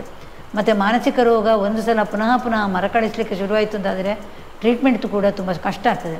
ಹಾಗಾಗಿ ರೋಗಿಗೆ ಹಾಗೂ ಈ ವ್ಯಕ್ತಿಗೆ ಹಾಗೂ ಮನೆಯವರಿಗೆ ಇಬ್ಬರನ್ನೂ ಕೂಡ ಕೌನ್ಸಿಲಿಂಗ್ ಮಾಡಿ ಅವರಿಗೊಂದು ಸರಿಯಾದ ತಿಳುವಳಿಕೆ ಕೊಟ್ಟು ಅವರನ್ನು ಮನೆ ಕಳಿಸೋದು. ಮತ್ತು ಪುನಃ ನಾವು ಸಾಧ್ಯ ಆದಷ್ಟು ಕೂಡ ಸುಲುವಿಗೆ ಒಂದು 15 ದಿವಸಕ್ಕೊಂದು ಸಲ ಅವರಿಗೆ ಕಾಲ್ ಮಾಡಿ ಹೇಗಿದ್ದಾನೆ ವಿಚಾರಿಸೋದು. ಆಮೇಲೆ ತಿಂಗಳಿಗೆ ಒಂದು ಸಲ ಆಗಿರ್ಬೋದು, 2 ತಿಂಗಳಿಗೆ ಒಂದು ಸಲ ಆಗಿರ್ಬೋದು. ಅಂತೂ ಆಗಾಗ್ಗೆ ಅವರನ್ನು ನಾವು ಸಂಪರ್ಕದಲ್ಲಿ ಇಟ್ಟುಕೊಳ್ಳಿಕ್ಕೆ ಪ್ರಯತ್ನ ಮಾಡ್ತೇವೆ. ಯಾಕೆಂತಂದರೆ ನಮ್ಮಲ್ಲಿ ಒಬ್ಬರು ಪೇಷಂಟ್ ಹಾಗೆ ಹುಷಾರಾಗಿ ನಾವು ಮನೆ ಕಳಿಸಿದ್ದೆವು, ಅವರೇ ಬಂದು ಕರ್ಕೊಂಡೋದು ಪ್ರೀತಿಯಿಂದ. ಅಲ್ಲಿ ಹೋದ ಮೇಲೆ ಅವರು ಟ್ರೀಟ್ಮೆಂಟನ್ನು ಬಿಟ್ಬಿಟ್ರು. 1 ವರ್ಷ ಕಳೆದ ಮೇಲೆ ಮೊದಲು ಹೇಗಿದ್ದರು ಅದಕ್ಕಿಂತ ವರ್ಸ್ಟಾಗಿ ಪುನಃ ಇಲ್ಲಿಯೇ ಬಂದು ಸೇರುವಾಗಂಥ ಪರಿಸ್ಥಿತಿ ಬಂತು. ಅಂಥ ಪರಿಸ್ಥಿತಿಯನ್ನು ನಾವು ನಿರೀಕ್ಷಿಸೋದಿಲ್ಲ. ಸೊ ಅದಕ್ಕೋಸ್ಕರ ನಾವು ಮನೆಯವರಿಗೆ ಅದನ್ನು ಹೇಳುವಂಥದ್ದು. ಇನ್ನೆಷ್ಟು ಸಲ ಏನಾಗ್ತದೆ ಅಂತ ಹೇಳಿದರೆ, ಅವರು ಎಷ್ಟೋ ಜನ ಕಾಲ್ ಮಾಡ್ತಾರೆ ನಮಗೆ, ಪ್ರತಿದಿನ ಕಾಲ್ ಬರ್ತಾ ಇರ್ತದೆ, ಕಾಲ್ ಮಾಡ್ತಾರೆ. ಅಷ್ಟೊತ್ತಿಗೆ ನಾವು ಅವ್ರಿಗೆ ಏನು ಅಂತೆಲ್ಲ ವಿವರ ಕೇಳ್ತೇವೆ, ಅವ್ರದ್ದು ವಿಚಾರಗಳನ್ನೆಲ್ಲ ತಿಳ್ಕೊಂಡು ಅವ್ರಿಗೆ ಮ್ಯಾಕ್ಸಿಮಮ್ ಎಷ್ಟು ಮನೆಯವರಿಗೆ ಪ್ರೀತಿಯಿಂದ ನೋಡಿಕೊಳ್ತಾರೆ ಮಾಡ್ತಾರೆ ಅಂತ ಹೇಳುವಾಗ, ಮನೆಯವರು ಇದ್ದಾರೆ ಅಂತ ಆಗುವಾಗ ನಾವು ಅವರಿಗೆ ಕೌನ್ಸಿಲಿಂಗ್ ಮಾಡಿ ಅವ್ರು ಯಾವ ಡಾಕ್ಟ್ರನ್ನ ಕನ್ಸಲ್ಟ್ ಮಾಡಬೇಕು, ಯಾವ ರೀತಿ ಟ್ರೀಟ್ಮೆಂಟ್ ಮಾಡಬೇಕು ಅಂತ ಹೇಳೋದನ್ನು ನಾವು ಸ್ವಲ್ಪ ಅಡ್ವೈಸ್ ಮಾಡ್ತೇವೆ ಅವರಿಗೆ. ಎಷ್ಟೋ ಸಲ ಅವರು ಅದನ್ನು ಪಾಲಿಸಿ ಮತ್ತೆ ನಮಗೆ ತಿಳಿಸ್ತಾರೆ, ನೀವು ಹೇಳಿ ತುಂಬ ಉಪಕಾರ ಆಯಿತು, ನಮಗೆ ತಮ್ಮಲ್ಲಿರುವಂಥ ಈ ವ್ಯಕ್ತಿ ಈಗ ತೊಂದರೆ ಇಲ್ಲ, ಹುಷಾರಾಗಿದ್ದಾರೆ, ನಮಗೆ ತುಂಬ ಸಂತೋಷ ಆಯಿತು ಅಂತ ಹೇಳ್ತೇವೆ. ಅದು ಕೂಡ ನಾವು ಮಾಡುವಂಥ ಈ ಸೇವೆಯಲ್ಲಿ ಒಂದು ಪಾರ್ಟ್ ಅಂತ ನಾವು ಕನ್ಸಿಡರ್ ಮಾಡ್ತೇವೆ. ಮತ್ತು ಇದು ಇಷ್ಟೇ ಅಲ್ಲ, ಈಗ ಇಲ್ಲಿ ಬಂದ ಮೇಲೆ ನಾನು ಹೇಳಿದೆ, ಅವರು ಎಷ್ಟೆಷ್ಟೋ ರೀತಿಯಂಥ ಒಂದು ಕೆಲವರು ಡಿಪ್ರೆಷನಲ್ಲಿರ್ಬೋದು, ಎರೋಗೆಂಟ್ ಆಗಿರ್ಬೋದು, ಅಗ್ರೆಸಿವ್ ಆಗಿರ್ಬೋದು, ನಿದ್ದೆ ಮಾಡದೇ ಇರ್ಬೋದು. ತಾವು ರಾತ್ರಿಯಲ್ಲಿ ನಿದ್ದೆ ಮಾಡೋದಿಲ್ಲ ಮಾತ್ರ ಅಲ್ಲ, ಉಳಿದವರಿಗೆ ಕೂಡ ನಿದ್ದೆ ಮಾಡಲಿಕ್ಕೆ ಬಿಡೋದಿಲ್ಲ. ಸೊ ಆಗ ನಾವೊಂದು ಆಲೋಚನೆ ಮಾಡಬೇಕು, ಎಷ್ಟು ಕಷ್ಟ ಉಳಿದವರಿಗೆ ಕೂಡ ಆಗ್ತದೆ ಅಂತ. ಸೊ ಅಂಥ ಪರಿಸ್ಥಿತಿ. ಮತ್ತು ಕೆಲವರಿಗೆ ಮೈ ಮೇಲೆ ಬಟ್ಟೆಯ ಪರಿವೇ ಇಲ್ಲ ಅವರಿಗೆ. ಅವರು ನಾವು ಎಷ್ಟೇ ಒಳ್ಳೆಯ ಗಟ್ಟಿಯ ಬಟ್ಟೆ ಕೊಟ್ಟರು ಕೂಡ ಅರ್ಧಾಕಿ ಬೆತ್ತಲೆ ತಿರುಗ್ತಾರೆ. ಹಾಕಿದ್ದೇನೆ, ಹಾಕೋದಿಲ್ಲ, ಹಾಕಲಿಲ್ಲ ಅಂತ ಹೇಳೋದು ಕೂಡ ಗೊತ್ತಿಲ್ಲ. ಸೊ ಅಂಥವರಿಗೆಲ್ಲ ನಾವೇನು ಮಾಡ್ತೇವೆ ಅಂತೇಳಿ, ಪ್ರತ್ಯೇಕ ಒಂದು ಸೆಲ್ ಅಂತ ಇದೆ, ಅದರಲ್ಲಿ ನಾವು ಇಟ್ಟು ಅವರಿಗೆ ಟ್ರೀಟ್ಮೆಂಟ್ ಎಲ್ಲ ಮಾಡಿ ಒಂದು ಸ್ವಲ್ಪ ಸಮಯ ಕಳೆದು ಹುಷಾರಾದ ಮೇಲೆ ನಾವು ನೋಡ್ಕೊಳ್ಳೋವಂಥದ್ದು. ಹಾಗೇಳಿ 24 ಗಂಟೆ ಅವರು ಅದರೊಳಗೆ ಇರುವುದಿಲ್ಲ. ಅವರನ್ನು ಆಗಾಗ ನಾವು ಹೊರಗಡೆ ಕರ್ಕೊಂಡು ಬರ್ತೇವೆ. ಹೊರಗಿನ ಆ್ಯಕ್ಟಿವಿಟೀಸ್ಗೆಲ್ಲ ಆಗುವಾಗ, ಅಥವಾ ಆಟ ಆಡಲಿಕ್ಕಾಗುವಾಗ, ಅಥವಾ ಪ್ರೇಯರಿಗಾಗುವಾಗ, ಯಾವುದೋ ಸಂದರ್ಭಗಳಲ್ಲಿ ಅವರಿಗೆ ಯಾವುದರಲ್ಲಿ ಇಷ್ಟ ಇದೆ ಅಂಥ ಕೆಲವು ಸಮಯದಲ್ಲಿ ಪ್ರತ್ಯೇಕವಾಗಿ ಅವರಿಗೊಂದು ಸ್ಟಾಫ್ ಅವ್ರನ್ನ ನೋಡಿಕೊಂಡು ಅವರನ್ನು ಹೊರಗಡೆ ಕರ್ಕೊಂಡು ಬರ್ತೇವೆ ನಾವು. ಸೊ ಸ್ವಲ್ಪ ಮಿಂಗಲ್ ಆಗ್ತಾ ಅದೊಂದು ಅವರಿಗೆ ರಿಕವರಿಗೆ ಒಂದು ತುಂಬ ಹೆಲ್ಪ್ ಆಗುತ್ತೆ ಅದು. ಸೊ ಆ ರೀತಿ. ಮತ್ತು ಇಲ್ಲಿಯ ಫುಡ್ ವಿಚಾರ ಮಾತಾಡಬೇಕಂತಂದರೆ, ನಾವಿಲ್ಲಿ ಪ್ಯೂರ್ ವೆಜ್ ಫುಡ್ ಕೊಡುವಂಥದ್ದು. ಹಾಗೇಳಿ ಎಷ್ಟೋ ಸಲ ನಮಗೆ ಈಗ ನಾವು ಮನೆಯಲ್ಲಿ ಇದ್ದಾಗ ನನಗೆ ಏನೋ ಒಂದು ಸ್ಪೆಷಲ್ ತಿಂಡಿ ತಿನ್ನಬೇಕು ಅಂತ ಆಸೆ ಆಗ್ತದೆ. ಅಂಥದ್ದನ್ನು ಇಲ್ಲಿ ಇವರು ನಮ್ಮ ಹತ್ರ ಹಂಚಿಕೊಳ್ತಾರೆ, ಅಥವಾ ನಾವು ಅವ್ರ ಹತ್ರ ಕೇಳಿಕೊಳ್ತೇವೆ. ಸೊ ಒಬ್ಬರು ಯಾವ ತಿಂಡಿಯನ್ನು ಒಂದ್ಸಲ ಹೇಳ್ತಾರೆ, ಅದನ್ನು ನಾವು ನೆಕ್ಸ್ಟ್ ಟೈಮ್ ಮಾಡುವಾಗ ಆ ತಿಂಡಿಯನ್ನು ಮಾಡೋದು. ಏನು ಅಕೇಶನಲ್ಲಿ ಯಾವಾಗ ನಮಗೆ ತಿಂಡಿ ಮಾಡಲಿಕ್ಕೆ ಇರ್ತದೋ ಅವ್ರು ಹೇಳಿದಂಥ ಒಂದು ತಿಂಡಿಗೊಂದು ಪ್ರಾಶಸ್ತ್ಯ ಕೊಡುವಂಥದ್ದು. ಹೀಗೆ ಒಂದೊಂದು ದಿನ ಒಬ್ಬೊಬ್ಬರು ಹೇಳ್ತಾ ಇರ್ತಾರೆ. ಸೊ ಅದನ್ನು ಬೈ ರೊಟೀನ್ ನಾವು ಅದನ್ನು ಹಾಗೆ ಮಾಡಿಕೊಂಡು ಹೋಗ್ತಾ ಇರ್ತೇವೆ. ಅದು ಸಹ ಅವರಿಗೆ ಅಷ್ಟೇ ಖುಷಿ ಆಗುತ್ತೆ. ಇನ್ನು ಅವರಿಗೆ ನಮ್ಮ ಮೇಲೆ ಎಷ್ಟು ಪ್ರೀತಿ ಇರ್ತದೆ ಅಂತ ಹೇಳಿದರೆ, ಎಷ್ಟೋ ಸಲ ನಮಗೆ ನಾವು ಒಂದು ದಿವಸ ಇಲ್ಲಿಗೆ ಬರಲಿಲ್ಲ ಅಂತ ಹೇಳಿದರೆ, ಯಾಕೆ ನೀನು ನಿನ್ನೆ ಬರಲಿಲ್ಲ, ನಾನು ತುಂಬ ಕಾಯ್ತಾ ಇದ್ದೆ, ಏನಾಯಿತು ನಿನಗೆ, ಹುಷಾರಿಲ್ವಾ, ಇದೆಲ್ಲ ಒಂದು ವಿಚಾರಗಳು ನಮ್ಮ ಹತ್ರ. ನಾವು ಎಲ್ಲಿಯಾದರೂ ಊಟದ ಹೊತ್ತಿಗೆ ಊಟ ಮಾಡದೇ ಇಲ್ಲಿಂದ ಹೋದೆ, ನಾವಿಬ್ಬರು ಕೂಡ ಇಲ್ಲಿ ಹೆಚ್ಚಾಗಿ ಕೂಡ ನಾವು ಇಲ್ಲಿಯೇ ಊಟ ಮಾಡುವಂಥದ್ದು. ಯಾಕೆಂತಂದರೆ 2 ಕಾರಣಗಳು. ಒಂದು, ಇವರೆಲ್ಲರೂ ಹೇಗೆ ಊಟ ಮಾಡ್ತಾರೆ ಅಂತ ಗೊತ್ತಾಗ್ತದೆ. ಮತ್ತು ಫುಡ್ಡಿನ ಕ್ವಾಲಿಟಿ ಹೇಗಿದೆ, ನಾವು ಅವರಿಗೆ ಕೊಡುವಂಥ ಊಟ ನಾವು ಊಟ ಮಾಡಲಿಕ್ಕೆ ಆಗುವಂಥದ್ದು ಇದೆಯೋ ಇಲ್ವೋ ಅದು ಕೂಡ ನಮಗೆ ಗೊತ್ತಾಗ್ತದೆ. ಅದಕ್ಕೋಸ್ಕರ ನಾವು ಹೆಚ್ಚಾಗಿ ಇಲ್ಲೇ ಊಟ ಮಾಡೋದು. ಒಂದು ದಿವಸ ಊಟ ಮಾಡದೆ ನಾವು ಅರ್ಜೆಂಟಲ್ಲಿ ಏನಾದ್ರು ಹೋಗ್ತೇವೆ ಅಂತ ಹೇಳಿದರೆ, ನೆಕ್ಸ್ಟ್ ಟೈಮ್ ನಾವು ಬಂದಾಗ ಕೇಳ್ತಾರೆ, ನೀವೇನು ಬೆಳಿಗ್ಗೆ ಮಧ್ಯಾಹ್ನ ಅಥವಾ ಊಟಕ್ಕೆ ಬರಲಿಲ್ಲ, ನೀವು ಯಾಕೆ ಇರಲಿಲ್ಲ ಅಂತ ಕೂಡ ಕೇಳ್ತಾರೆ. ಸೊ ಇದೆಲ್ಲ ಉಂಟಲ್ಲ, ಈ ಮಾಡುವಂಥ ಈ ಕೆಲಸಗಳು ಕಷ್ಟದ್ದು ಏನೇ ಇರಲಿ ಅದು ಕಷ್ಟ ಅಂತ ಅನಿಸೋದಿಲ್ಲ ಅಂತ. ಅವರೆಲ್ಲರುಗಳ ಒಂದು ಪ್ರೀತಿ ಉಂಟಲ್ಲ, ಅದು ನಮಗೆ ತುಂಬ ಹೃದಯ ತುಂಬಿ ಬರ್ತದೆ, ಸಾರ್ಥಕತೆಯನ್ನು ಕೊಡ್ತದೆ. ಹಾಗೆ ಹೇಳಿ ಯಾವಾಗಲೂ ಖುಷಿಯೇ ಇರ್ತದೆ ಅಂತ ಅಲ್ಲ. ನಾವು ಕೆಲವರ ಕೈಯಿಂದ ಕಚ್ಚಿಸಿಕೊಂಡದ್ದುಂಟು, ಹೊಡಿಸಿಕೊಂಡದ್ದುಂಟು, ಬೈಯುವುದಂತೂ ಕಾಮನ್ ಆಗಿರ್ತದೆ. ಮತ್ತು ನಮ್ಮ ಬಟ್ಟೆಯನ್ನು ಹಿಡಿದು ಹರಿದೆಳೆಯುವಂಥದ್ದು, ಎಲ್ಲೇ ಪ್ರೀತಿ ಇದೆಯೋ ಅಲ್ಲಿ ಕೋಪ ಕೂಡ ಇರ್ತದಂತೆ. ಅದೇ ರೀತಿ ಎಷ್ಟೋ ಜನ ನಮ್ಮನ್ನು ಬೈಯೋದಾಗಿರ್ಬೋದು, ಹೊಡಿಲಿಕ್ಕೆ ಬರೋದಾಗಿರ್ಬೋದು, ಬಟ್ಟೆ ಹರಿಲಿಕ್ಕೆ ಬರೋದಾಗಿರ್ಬೋದು. ನಮಗೆ ಅಂತಂದರೆ, ನನಗೆ ಅಂತಲ್ಲ, ನಮ್ಮ ಸಿಬ್ಬಂದಿಗಳಿಗೆ ಕೂಡ ಇಂಥದ್ದು ಸ್ವಾಭಾವಿಕವಾಗಿ ಇರ್ತದೆ. ಆದರೆ ಅದೆಲ್ಲವನ್ನು ಕೂಡ ಸಹಿಸಿಕೊಂಡು ಈ ಕಾರ್ಯವನ್ನು ಮಾಡ್ತಾರಲ್ಲ, ನಮ್ಮೊಟ್ಟಿಗಿರುವಂಥ ಸಿಬ್ಬಂದಿಗಳ ವರ್ಗದವರಿದ್ದಾರಲ್ಲ, ಅವರಿಗಂತೂ ನಾನು ನಮೋ ನಮ ಅಂತ ಹೇಳಬೇಕು. ಯಾಕೆಂತ ಹೇಳಿದರೆ ಅಷ್ಟು ಶ್ರಮ ವಹಿಸಿ ತಾಳ್ಮೆಯಿಂದ ಅವರದನ್ನು ಮಾಡ್ತಾ ಇದ್ದಾರೆ. ಮತ್ತು ಇನ್ನೊಂದು ವಿಷಯ ಹೇಳ್ತೇನೆ, ಇಲ್ಲಿ ಇರುವಂಥವರು ಸ್ವಲ್ಪ ಗುಣಮುಖರಾಗ್ತಾರಲ್ಲ, ಅಂತ ಆದಮೇಲೆ ಅವರು ಮನೆಗೂ ಹೋಗ್ತಾರಲ್ಲ ಕೆಲವರು, ಇನ್ನು ಕೆಲವರಿಗೆ ಮನೆಯೇ ಇರುವುದಿಲ್ಲ, ಅಥವಾ ಕೆಲವು ಸಲ ಫ್ಯಾಮಿಲಿಯವರು ಅಕ್ಸೆಪ್ಟ್ ಮಾಡೋದಿಲ್ಲ. ಇಂಥ ಪರಿಸ್ಥಿತಿಗಳು ಕೂಡ ಉಂಟು. ಅವರು ಇವರ ಹಿಂದೆ ಅವರು ಆವಾಗ ಹುಷಾರಿಲ್ಲದಿದ್ದಾಗ ಏನು ಮಾಡಿದರು ಅದನ್ನು ನೆನಪಿಸಿಕೊಂಡು ನಮ್ಗೆ ಆ ವ್ಯಕ್ತಿ ನಮ್ಮ ಮನಸ್ಸಿಗೆ ಬೇಡ ಅಂತೇಳಿ ಬಿಡುವವರು ಕೂಡ ಇದ್ದಾರೆ. ಹಾಗೆ ಯಾರು ಹೋಮ್ಲೆಸ್ ಆಗ್ತಾರೆ ಪುನಃ ಇದ್ದುಕೊಂಡು ಕೂಡ ಅಂಥವ್ರನ್ನೆಲ್ಲ ನಾವೇನು ಮಾಡ್ತೇವೆ ಅಂತ ಹೇಳಿದರೆ ನಮ್ಮೊಂದಿಗೆ ಇಟ್ಟುಕೊಳ್ತೇವೆ, ನಮ್ಮೊಂದಿಗೆ ಅವ್ರು ಇರ್ತಾರೆ. ಸೊ ಅವರು ಏನು ಮಾಡ್ತಾರೆ, ಇಲ್ಲಿ ಎಷ್ಟೊಂದು ಸಹಾಯ ಕೂಡ ಮಾಡ್ತಾರೆ. ಒಬ್ಬರಿಗೆ ಹುಷಾರಿಲ್ಲದಿದ್ದರೆ ಅವರನ್ನು ನಡೀಲಿಕ್ಕೆ ಹೆಲ್ಪ್ ಮಾಡೋದಾಗಿರ್ಬೋದು, ಊಟ ಕೊಡಲಿಕ್ಕೆ ಹೆಲ್ಪ್ ಮಾಡೋದಾಗಿರ್ಬೋದು, ಅಥವಾ ಇನ್ನಿತರ ಎಷ್ಟೋ ವಿಚಾರಗಳಲ್ಲಿ ರೋಗಿಗಳಿಗೆ ಯಾರಿಗೆ ಹುಷಾರಿಲ್ಲ ಅಂಥವರಿಗೆ ಹುಷಾರಾದವರು ಹೆಲ್ಪ್ ಮಾಡ್ತಾರೆ. ಅದು ಕೂಡ ಒಂದು ಅವರಿಗೆ ಚಟುವಟಿಕೆಯುಕ್ತವಾಗಿರಲಿಕ್ಕೆ ತುಂಬ ಉಪಕಾರ ಆಗ್ತದೆ. ಜೊತೆಯಲ್ಲಿ ನಮ್ಮ ಸಂಸ್ಥೆಗೆ ಕೂಡ ತುಂಬ ಸಹಕಾರಿಯಾಗ್ತದೆ. ಅದೇ ರೀತಿಯಾಗಿ ನಮ್ಮಲ್ಲಿ ಒಂದು ಗೋಶಾಲೆ ಇದೆ.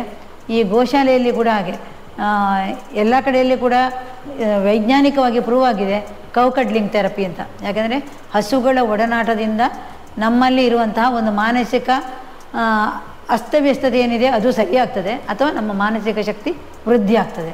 ನಮ್ಮಲ್ಲಿ ಒಂದು ಕರುಣೆ ಇರ್ಬೋದು, ಪ್ರೀತಿ ಇರ್ಬೋದು, ಈ ಹಸುಗಳೊಂದಿಗೆ ಒಡನಾಟದಲ್ಲಿ ತುಂಬ ಜಾಸ್ತಿ ಆಗ್ತದೆ. ಅಂಥದ್ದನ್ನು ಕೂಡ ನಾವಿಲ್ಲಿ ನೋಡ್ತೇವೆ.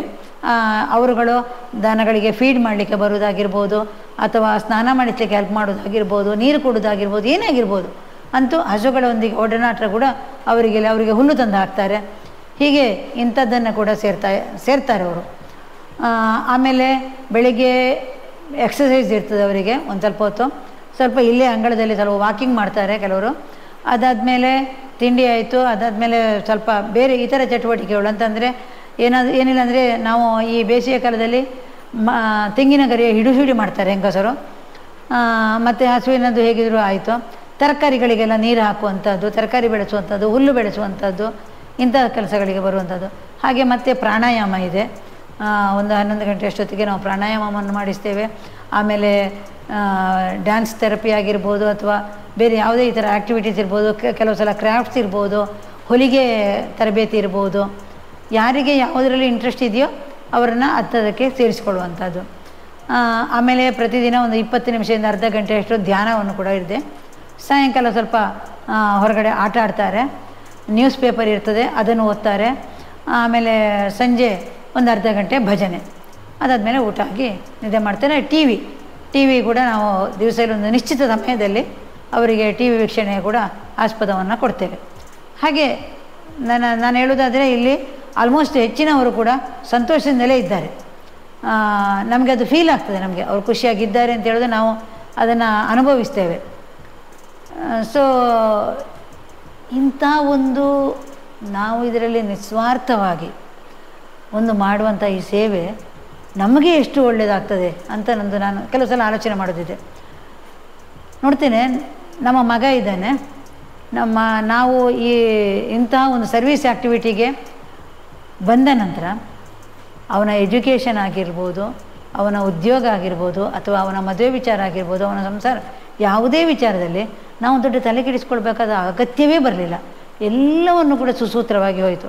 ಒಂದು ಮಾತು ಹೇಳ್ತಾರೆ, ನಾವು ನಮ್ಮಷ್ಟಕ್ಕೆ ಏನೋ ಒಂದು ಕೆಲಸ ಮಾಡ್ತೇವೆ ಅಂತ ಹೇಳಿದರೆ ನದಿಯಲ್ಲೋ ಕೆರೆಯಲ್ಲೋ ಇದ್ದು ಕೈಕಾಲು ಹೊಡ್ಕೊಂಡಾಗೆ.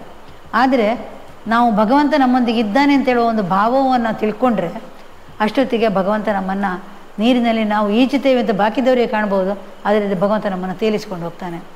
ಇದು ನಮ್ಮ ಜೀವನದ ಅನುಭವ.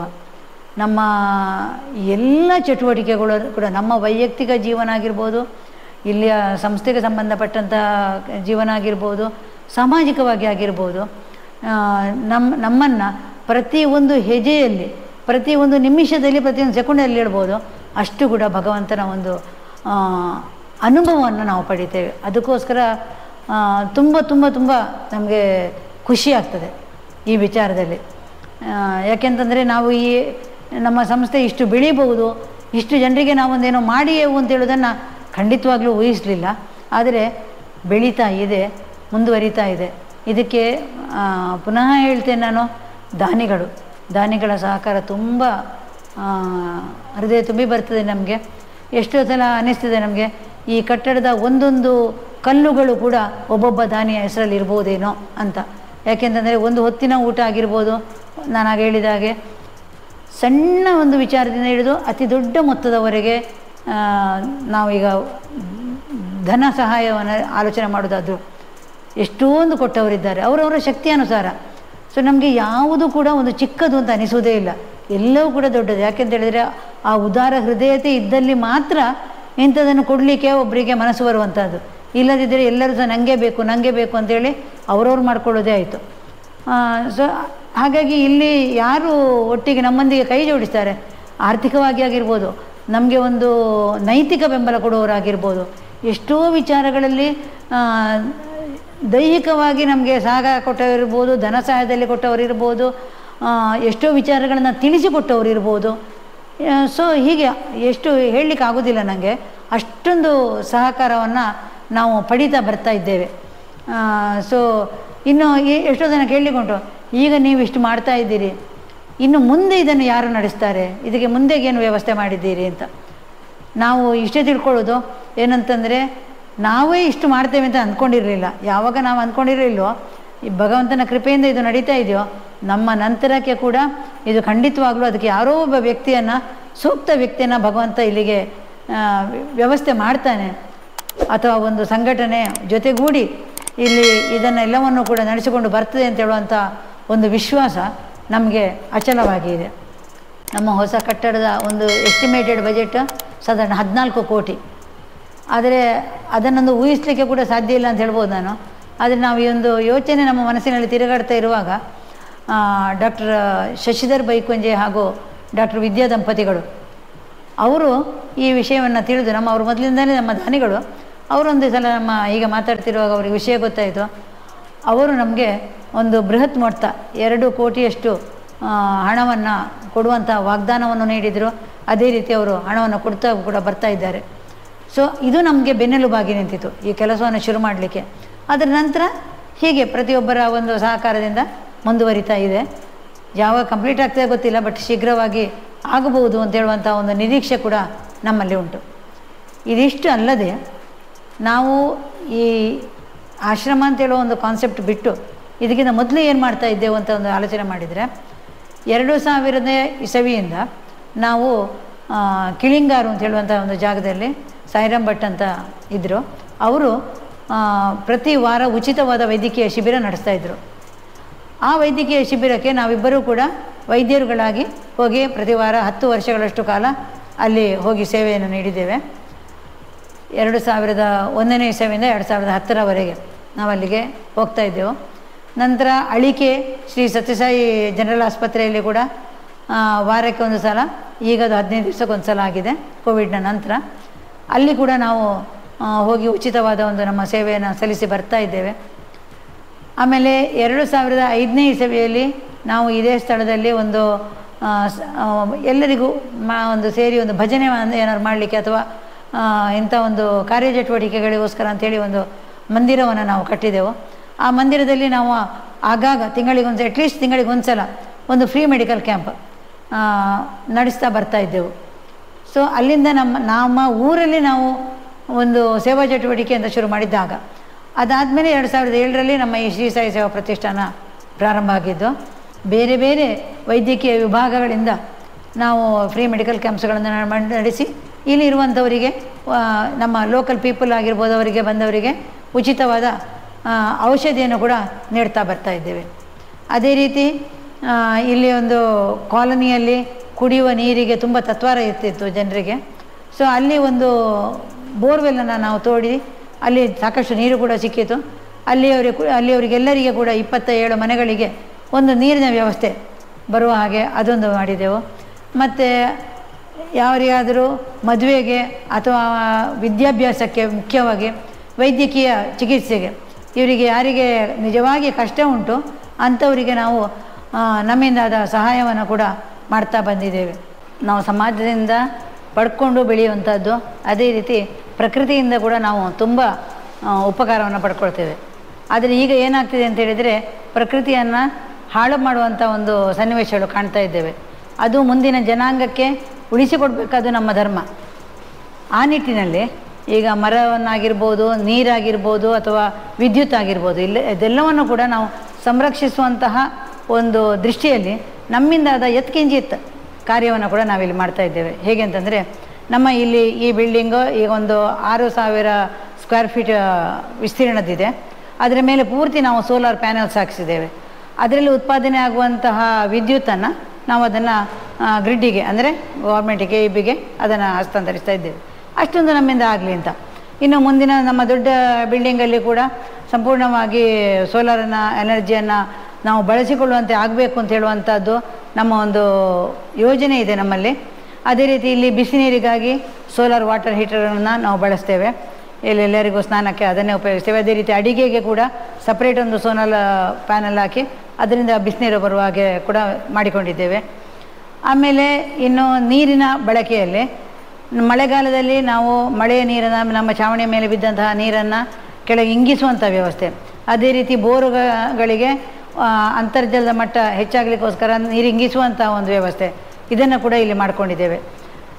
ಇನ್ನು ನಮ್ಮ ಉಪಯೋಗಿಸಿದಂತಹ ನೀರುಗಳು, ಈ ನೀರನ್ನು ನಾವು ಇನ್ನು ಮರುಬಳಕೆ ಮಾಡಲಿಕ್ಕೋಸ್ಕರ ನಮ್ಮ ಮುಂದಿನ ಯೋಜನೆಯಾಗಿ STPಯ ವ್ಯವಸ್ಥೆಯನ್ನು ನಾವೊಂದು ಯೋಜನೆ ಮಾಡ್ಕೊಂಡಿದ್ದೇವೆ. ಹೇಗೆ ಅಂತಂದರೆ ಸಿವೇಜ್ ಟ್ರೀಟ್ಮೆಂಟ್ ಪ್ಲ್ಯಾಂಟ್, ಅದರಲ್ಲಿ ಕೂಡ ಹಾಗೆ ವಿದ್ಯುತ್ತಿನ ಬಳಕೆ ತೀರ ಕಡಿಮೆ ಇರುವಂಥದ್ದು ಅಂತಹ ಒಂದು ವ್ಯವಸ್ಥೆಯನ್ನು ಮಾಡಬೇಕು ಅಂತ ಹೇಳುವಂಥ ಒಂದು ದೃಷ್ಟಿಯಲ್ಲಿ ಹೊಸ ಯೋಜನೆಯನ್ನು ಹಾಕ್ಕೊಂಡು ಅದಕ್ಕೆ ಕಾರ್ಯೋನ್ಮುಖ ಆಗ್ತಾ ಇದ್ದೇವೆ.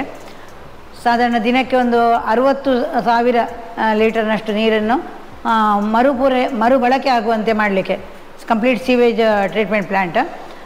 ಅದರಲ್ಲಿ ಆಗುವಾಗ ಬಂದಂತಹ ಟ್ರೀಟೆಡ್ ನೀರನ್ನು ನಾವು ಟಾಯ್ಲೆಟ್ನ ಫ್ಲಶ್ಗಳಿಗೆ ಉಪಯೋಗಿಸ್ತೇವೆ. ನಮ್ಮ ಸ್ವಲ್ಪ ಕೃಷಿಗಳು ಅಥವಾ ದನಗಳಿಗೆ ಹುಲ್ಲು ಬೆಳೆಸ್ತೇವೆ, ತರಕಾರಿಗಳು ಬೆಳೆಸ್ತೇವೆ, ಇಂಥದಕ್ಕೆಲ್ಲ ಉಪಯೋಗಿಸ್ತೇವೆ. ಆಮೇಲೆ ಉಳಿದಂತಹ ನೀರನ್ನು ನಾವು ಹಟ್ಟಿ ತೊಳಿಲಿಕ್ಕೆ, ಗೋಶಾಲೆಯನ್ನು ತೊಳಿಲಿಕ್ಕೆ ಉಪಯೋಗಿಸ್ಬೋದು, ಅಂಥದ್ದಕ್ಕೆ ಮಾಡಬೇಕು. ಮತ್ತು ಉಳಿದ್ರೆ ನಾವು ಅದನ್ನು ಇಂಗಿಸಬೇಕು. ಇಂತಹ ಒಂದು ಯೋಜನೆ ಹಾಕ್ಕೊಂಡದ್ರಲ್ಲಿ ಸಾಧಾರಣ ಒಂದು 54 ಲಕ್ಷ ಇದಕ್ಕೆ ಖರ್ಚಾಗ್ಬೋದು ಅಂತ ಎಸ್ಟಿಮೇಷನ್ ಮಾಡಿದ್ದೇವೆ ನಾವು. ಈ ವಿಚಾರದಲ್ಲಿ ಕೂಡ ನಾವು ತೀರಾ ಅಗತ್ಯವಾಗಿ ಮಾಡಬೇಕಾದಂಥ ಈ ಕಾರ್ಯಕ್ರಮದಲ್ಲಿ ನಾವು ಸ್ವಯಂ ಪ್ರೇರಿತವಾಗಿ ನಮ್ಮ ವ್ಯಾಪ್ತಿಯಲ್ಲಿ ನಾವು ಇದನ್ನೊಂದು ಮಾಡಬೇಕು ಅಂತ ಹೇಳುವಂಥ ಒಂದು ವಿಚಾರನೂ ಕೂಡ ನಾನು ನಿಮಗೆಲ್ಲರಿಗೂ ಹೇಳಲಿಕ್ಕೆ ಇಷ್ಟಪಡ್ತೇನೆ. ಹಾಗೂ ನಮ್ಮ ಈ ಕಾರ್ಯದಲ್ಲಿ ಕೂಡ ಯಾರಾದರೂ ಕೂಡ ತಾವು ಸೇರಿಕೊಳ್ಬೋದು ಅಂತ ಕೂಡ ತಮ್ಮಲ್ಲಿ ಒಂದು ಮನವಿಯನ್ನು ಕೂಡ ಸೇರಿಸ್ಕೊಳ್ತಾ ಇದ್ದೇನೆ. ಈಗ ಪ್ರಸ್ತುತ ಇರುವಂಥ ನಮ್ಮ ಈ ಬಿಲ್ಡಿಂಗ್ ಎಲ್ಲ 1 ಎಕರೆ ಜಾಗ, ಈ 1 ಎಕರೆ ಜಾಗ ನಮ್ಮದೇ ಆಗಿತ್ತು. ಅದನ್ನು ನಾವು ಟ್ರಸ್ಟಿಗೆ ಡೊನೇಟ್ ಮಾಡಿ ಇಲ್ಲಿ ಇದನ್ನು ಬೆಳೆಸಿದ್ದು. ಆಮೇಲೆ ಈಗ ಇದರ ಪಕ್ಕದಲ್ಲಿ, ಇದರ ಹಿಂಭಾಗದಲ್ಲಿ ಇನ್ನೊಂದು ಜಾಗವನ್ನು 1 ಎಕರೆ 20 ಸೆಂಟ್ಸು ನಾವು 2 ವರ್ಷ ಹಿಂದೆ ಪರ್ಚೇಸ್ ಮಾಡಿ ಅದರಲ್ಲಿ ಈಗ ಹೊಸ ಕಟ್ಟಡವನ್ನು ಕಟ್ಟಿಸ್ತಾ ಇರುವಂಥದ್ದು. ಸೊ ಈಗ ಈ ನಮ್ಮ ಸಂಸ್ಥೆಯ ಬೆಳವಣಿಗೆಯಲ್ಲಿ ಪ್ರಧಾನವಾಗಿ ನಾನು ಹೇಳಬೇಕಂತ ಹೇಳಿದರೆ, ಕರ್ನಾಟಕ ಬ್ಯಾಂಕು ಮಂಗಳೂರಿನ ಹೆಡ್ ಆಫೀಸರಿಂದ ನಮಗೆ ಒಂದು ಆ್ಯಂಬುಲೆನ್ಸನ್ನು ಅವರು ದಾನ ಮಾಡಿಕೊಟ್ಟಿದ್ದಾರೆ. ಅದೇ ರೀತಿ ಇನ್ನೊಂದು ವರ್ಷ ನಮಗೆ ಲಾಂಡ್ರಿ ವಾಷಿಂಗ್ ಮೆಷಿನ್, ಅದರಲ್ಲಿ 30 kg ಬಟ್ಟೆನ ಒಂದೇ ಸಲ ಒಗಿಬೋದು. ನಮಗೆ ಇಷ್ಟು ಈ 100 ಜನರದ್ದೆಲ್ಲ ಬಟ್ಟೆ ಒಗಿಬೇಕಿದ್ರೆ ಅದು ತುಂಬ ಹೆಲ್ಪ್ ಆಗುತ್ತೆ. ಅದೇ ರೀತಿ ನಮ್ಮ ಕಿಚನಲ್ಲಿ ನಮಗೆ ಸ್ಟೀಮ್ ಬಾಯ್ಲರಲ್ಲಿ ನಾವು ಅಡುಗೆ ಮಾಡುವಂಥದ್ದು ಅದಾಗಿರ್ಬೋದು. ಕಿಚನ್ನ ಒಂದು ಮುಖ್ಯವಾದ ಪರಿಕರಗಳು ಏನಿದೆ ಅದೆಲ್ಲವನ್ನು ಕೂಡ ಮಂಗಳೂರಿನ MS-Py & Co ಅವರ MS-Py ಅವರ ಮಕ್ಕಳು ಅವರು ನಮಗೆ ಇಲ್ಲಿ ಡೊನೇಟ್ ಮಾಡಿಕೊಟ್ಟಂಥದ್ದು.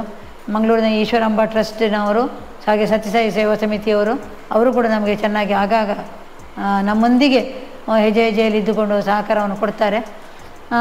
ಅದೇ ರೀತಿ ಯಾರೇ ಆಗಿರಲಿ, ಒಬ್ಬರು ಇಲ್ಲಿ ಒಂದು ಊಟ ಹಾಕ್ತೇನೆ ಅಂತ ಹೇಳಿದರೆ ಅಥವಾ ಏನೋ ಒಂದು ಸೇರಬೇಕು ಅಂತ ಹೇಳಿದರೆ ಚಿಕ್ಕದು ದೊಡ್ಡದು ಅಂತ ಹೇಳುವಂಥ ಪ್ರಶ್ನೆ ಇಲ್ಲ. ನಮಗೆ ಕೆಲವು ಜನ ಕೇಳಿಕೊಂಡು ನಾನೊಂದು ಇಷ್ಟು ಕೊಡ್ತೇನೆ ಆಗ್ಬೋದಾ ಏನಾದರೂ ಅಂತ ಕೇಳೋ ಕ್ರಮ ಉಂಟು.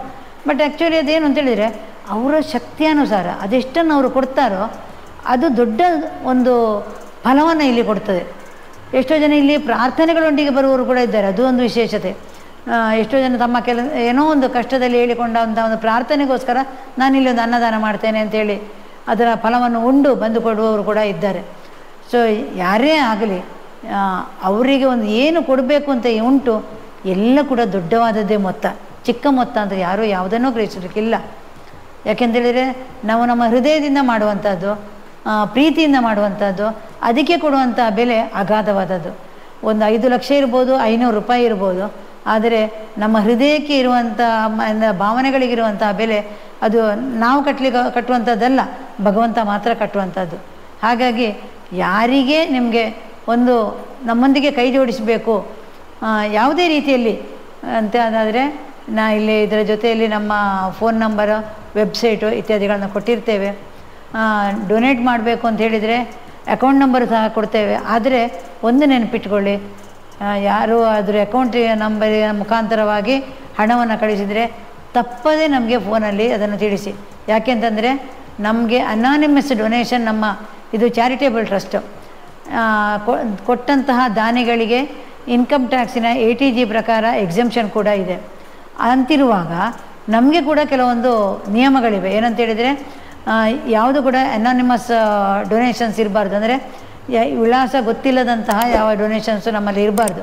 ಹಾಗೆ ಇತ್ತು ಅಂತಾದರೆ 30%, 30% ನಾವು ಇನ್ಕಮ್ ಟ್ಯಾಕ್ಸನ್ನು ನಾವು ಕಟ್ಟಬೇಕಾಗ್ತದೆ. ಅಂದರೆ ಒಬ್ಬರು 1,000 ರೂಪಾಯಿ ಕೊಟ್ಟರೆ ಅದರಲ್ಲಿ ಕೇವಲ 700 ರೂಪಾಯಿ ಮಾತ್ರ ಇಲ್ಲಿಗೆ ತಲುಪ್ತದೆ, 300 ರೂಪಾಯಿ ಟ್ಯಾಕ್ಸ್ ಆಗಿ ಹೋಗ್ತದೆ. ಟ್ಯಾಕ್ಸ್ ಕಟ್ಟಲಿಕ್ಕೆ ಇದು ತಪ್ಪು ಅಂತ ನಾನು ಹೇಳ್ತಾ ಇರೋದಲ್ಲ, ಬದಲಾಗಿ ನೀವು ಇಲ್ಲಿಗೆ ಏನು ತಲುಪಬೇಕು ಅಂತ ಕೊಡ್ತೀರೋ ಅದು ಸಂಪೂರ್ಣವಾಗಿ ತಲುಪಬೇಕಿದ್ರೆ ನಿಮ್ಮ ಒಂದು ಅಡ್ರೆಸ್ಸು ಮತ್ತು ಫೋನ್ ನಂಬರು, ಅದೇ ರೀತಿ ಪಾನ್ ಅಥವಾ ಆಧಾರ್ ನಂಬರು ಯಾವುದೋ ಒಂದು ನಮಗೆ ನಂಬರನ್ನು ಕೊಡಬೇಕಾಗ್ತದೆ.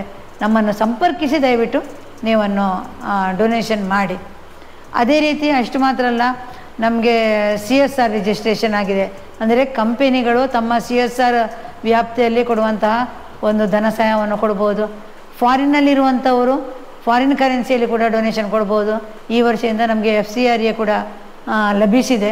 ಅದರ ಮುಖಾಂತರ ಫಾರಿನ್ನಲ್ಲಿರುವಂಥವರು ಕೂಡ ಡೊನೇಷನನ್ನು ನಮಗೆ ಕೊಡ್ಬೋದು. ಬಟ್ ಪ್ರತಿಯೊಂದರಲ್ಲಿ ಕೂಡ ನಮ್ಮನ್ನೊಂದು ಸಂಪರ್ಕಿಸಿ ಅಂತೇಳಿ ವಿನಂತಿಸಿಕೊಳ್ತೇನೆ. ಎಲ್ಲ ರಂಗಗಳಲ್ಲಿ ಕೂಡ ಕಹಿ ಮತ್ತು ಸಿಹಿ ಅನ್ನುವಂಥದ್ದು ಸರ್ವೇ ಸಾಮಾನ್ಯ. ಅದೇ ರೀತಿ ನಮಗೆ ಇಲ್ಲಿ ಕೂಡ ನಾವು ಕಹಿಯನ್ನು ಉಂಡಿದ್ದೇವೆ, ಸಿಹಿಯನ್ನು ಉಣ್ತಾ ಇದ್ದೇವೆ. ಹೇಗೆಂದರೆ ನಾವಿದನ್ನು ನಡೆಸ್ತಾ ಬಂದ ಹಾಗೆ ಎಷ್ಟೊಂದು ಜನ ಹಿಂದುಗಡೆಯಿಂದ ಅಥವಾ ನಮಗೆ ಕೇಳುವ ರೀತಿ ಹೇಗೆ ಇರಲಿ ಕಹಿಯ ಮಾತುಗಳನ್ನು ಹೇಳಿದವರು ಅಥವಾ ನಮಗೆ ನೆಗೆಟಿವ್ ಆಗಿ ಮಾತಾಡಿದವರು ಎಷ್ಟು ಜನ ಸಹ ಇರ್ಬೋದು. ಆದರೆ ಅದನ್ನೆಲ್ಲವನ್ನು ನಾವು ಉತ್ಪ್ರೇಕ್ಷೆ ಮಾಡಿಕೊಂಡು ಅದನ್ನು ಬಿಟ್ಟು ನಾವು ನಮ್ಮ ಗುರಿಯತ್ತ ಮುಂದೆ ಸಾಗೋದರ ಬಗ್ಗೆ ಗಮನವನ್ನು ಕೊಡ್ತಾ ಹೋಗ್ತೇವೆ. ಸೊ ಇದೇನಾಗ್ತದೆ, ಯಾರಿಗೇ ಆಗಲಿ ಆದರೂ ಕೂಡ ನೆಗೆಟಿವ್ಗಳ ಬಗ್ಗೆ ಚಿಂತನೆಯನ್ನೇ ಮಾಡದೆ ಕೇವಲ ಪಾಸಿಟಿವ್ ಆಗಿ ನಾವು ಆಲೋಚನೆ ಮಾಡ್ತಾ ಹೋದಷ್ಟು ನಮ್ಮ ಕಾರ್ಯದ ಸಕ್ಸಸ್ ಜಾಸ್ತಿ. ಸೊ ಇದು ಆಗಲೇಬೇಕಾದ್ದು. ಅದೇ ರೀತಿ ನಾವು ಕೂಡ ಅದನ್ನೇ ತಗೊಂಡು ಹೋಗ್ತಾ ಇದ್ದೇವೆ.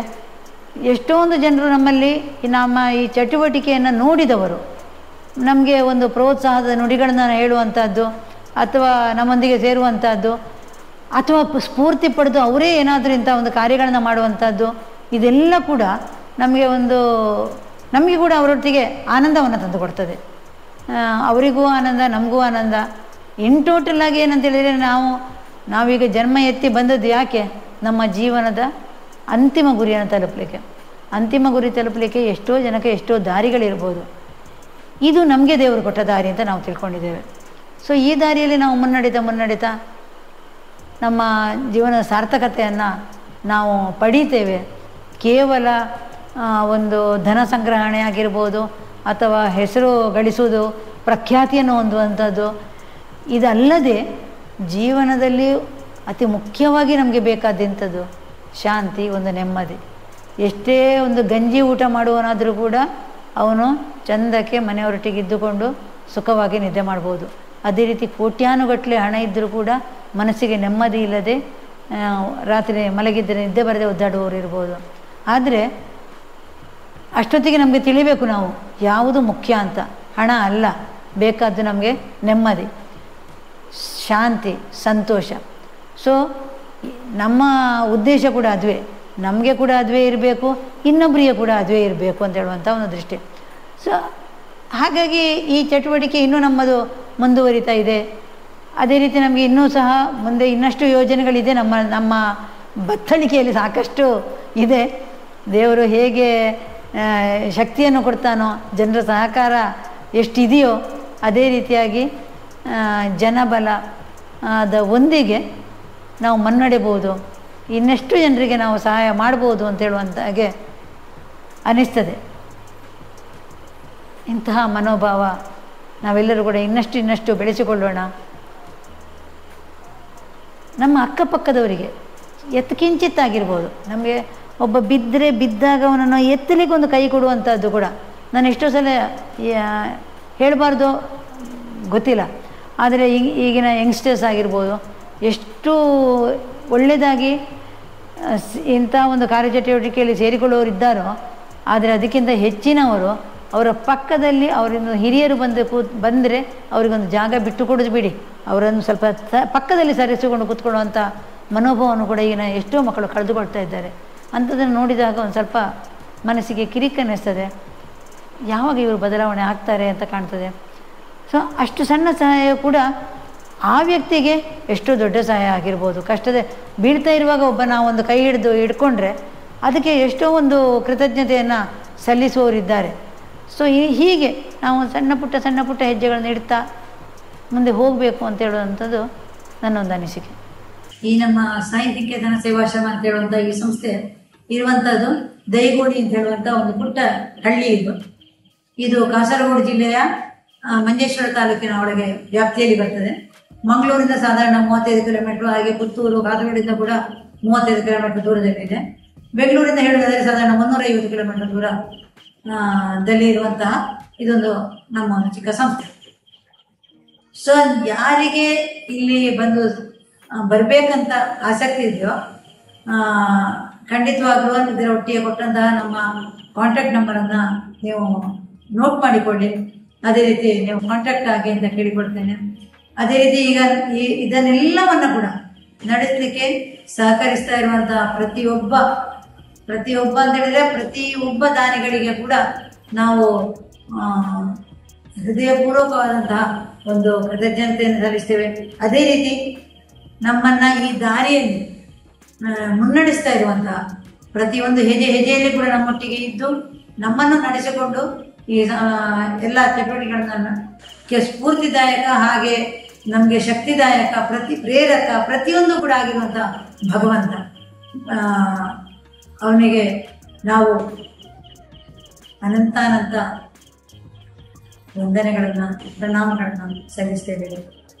ಭಗವಾನ್ ಬಾಬಾರವರ ದಿವ್ಯ ಸನ್ನಿಧಿಯನ್ನ ನಾವಿಲ್ಲಿ ಅನುಭವಿಸ್ತಾ ಇದ್ದೇವೆ.